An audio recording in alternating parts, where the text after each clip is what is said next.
Hello and welcome back. This is part 4 of our series on our development unit, human development. We've talked about Piaget and physical development and moral development.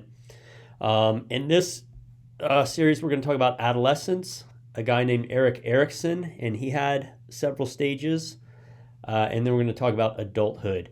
The video might be a little choppy. We're going to be jumping from topic to topic. Oh, and I don't have this on here. We're also going to talk about gender identity a little bit, LGBT stuff. Okay, let's get started. What is adolescence? Adolescence is the time between childhood and adulthood. So it starts when you hit puberty, and then it ends around 18 or 21, wherever you want to call adulthood. So with puberty, males tend to hit it a little bit later than females. Females age 11, males age 13. These are on average. Girls are taller for a while. If you look at this growth chart, on average, and then males are taller around age 14, 15. What happens during puberty, you guys already know. You've been through it, learned this in middle school. What I want you to remember is that estrogen is the main female sex hormone and testosterone is the main male sex hormone, and that the first menstruation is called menarche or menarche. I'm not exactly sure how you pronounce that. When you're going through puberty, there's two types of sexual changes. One is called primary sexual changes. This is changes in the reproductive organs and genitalia. And then secondary sexual characteristics are changes, other changes you have for girls, breasts and hips changing, for guys, facial hair, deepening of voice, and everybody's getting pubic hair and armpit hair. Okay, let's move on to Erik Erikson. This guy's pretty important. He has a list of stages that everybody's going to go through starting with birth. He's focusing on social, how people are dealing with people. He was a follower of Freud's. So Freud had psychosexual stages. Erikson has psychosocial stages. The stage that adolescents are in is called identity versus role confusion. And this is where teenagers are testing different roles, trying different activities, different clubs, hanging out with different groups of people. And all of this is totally normal. And Erikson calls it the identity versus role confusion stage. You're either going to test all these roles out and then come out with your own sense of yourself, or you're going to come out confused. By come out, I mean at the end of this age period, at the end of adolescence. So here's some pictures. I don't know why they always show people with like nose rings and crazy hair, but these are examples of how teenagers are trying out different identities. You don't have to dye your hair to get a different identity. Lots of ways to do it. Here is the list of Erikson's stages overall. They don't really ask about all of these on the AP test, but one you should know, infants are in the trust versus mistrust stage. So the first year of their life, if a baby is getting its needs met, the caregivers are dependable, reliable, then the infant will have a sense of trust. We should know the adolescent stage, and we should also know young adults, like in 20s and 40s, it's the intimacy versus isolation stage. So this is when people are maybe finding a life partner and they're making that connection and they're achieving intimacy, versus not doing that and maybe feeling isolated. Finally, we should know the late adulthood. Once people are in retirement, that age, they're in the integrity versus despair stage. Are they going to feel a sense of satisfaction over their life, or are they going to feel a sense of failure and despair? Okay, another thing about adolescence, some brain development. So the frontal cortex, the development is slower than the limbic system. So your judgment and impulse control of the frontal cortex are lagging behind your emotions. So you'll have a lot of strong emotions as a teenager. Your judgment isn't always as great. So that's why maybe teenagers aren't making the best decisions all of the time. And maybe being a little more impulsive. So there is like some research behind those stereotypes. Okay, what about gender and sexual orientation? During the teen years where people are trying out a lot of different roles, one of the things they're figuring out is their sexual orientation. So LGBTQ, in case you don't know what those letters stand for, here it is. Sexual orientation, what exactly does that mean? That means who you're attracted to.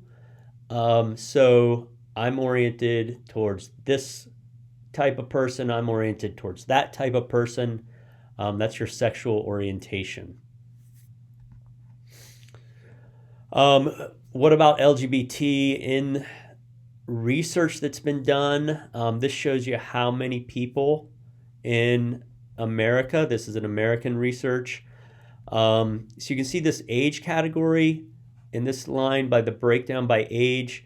6.4% of young people identify as LGBT, and then those numbers decrease as you get older. And nobody knows exactly why. It's changing, but one theory is that there's less stigma now. People are more willing to come out and identify as LGBT, whereas older people, there was more of a stigma, there was more harassment, so fewer people came out. Hasn't always been great. There's a lot of research on LGBT youth and getting teased a lot, getting bullied a lot, having higher suicide rates. So there can be some stigma there. I just want to mention that it's not just like a little bullying and teasing in high school. There's actually been a long history of discrimination against LGBT community. For example, the first openly gay elected official in California, his name was Harvey Milk. He was a big advocate for LGBT people. He was assassinated when they passed their first gay rights law in California. So discrimination has been going on for a long time. The LGBT community does have something called Pride Month. This is the month of June. They picked June because 30 years ago, there was a bunch of police harassment that happened at this one nightclub in New York City, and it set off a bunch of riots. The police were harassing gay men. At any rate, there were riots called the Stonewall Riots, so now they have Pride Month in the month of June to commemorate that. There is some good news for the LGBT community. This is where same-sex marriage is legal. You know, I'm a geography teacher also, so I love maps. So 20 years ago, this map was all gray. It was not legal anywhere, so lots has changed.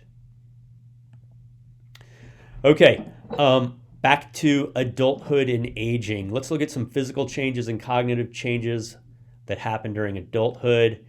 There's two big changes physically I want to talk about. Physical performance peaks around age 20 and then it slowly declines. So as people get older, they're less able to do as much rigorous physical activity. Although if you stay in shape and you're working out and you're taking care of yourself, you can still be very active for a long time. Women go through a stage called menopause. This happens like 40s, 50s. It's the end of menstruation. There's some hormonal changes. It's usually kind of a big deal. So those are a couple of physical changes. There are more changes, but we're just not going into everything. Cognitive changes.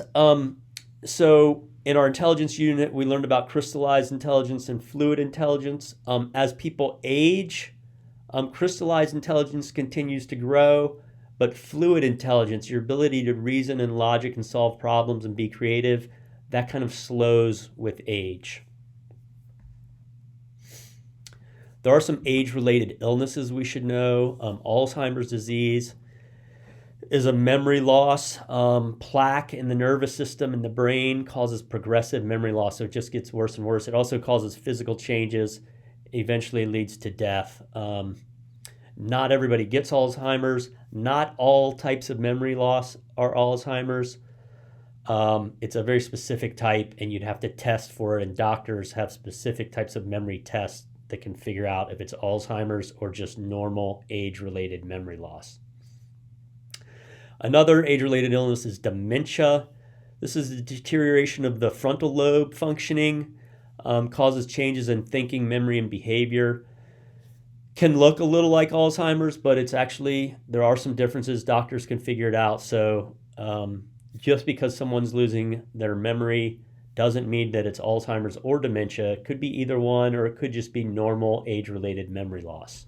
So you have to get it tested. Finally, stages of grief. One psychologist, Dr. Elizabeth Kubler-Ross, noticed that people tend to go through similar patterns when they're grieving the loss of a loved one. So they tend to go through denial, anger, bargaining, depression, and acceptance. Doesn't always have to be in that order. Some people skip a stage, but this is not uncommon to go through these stages.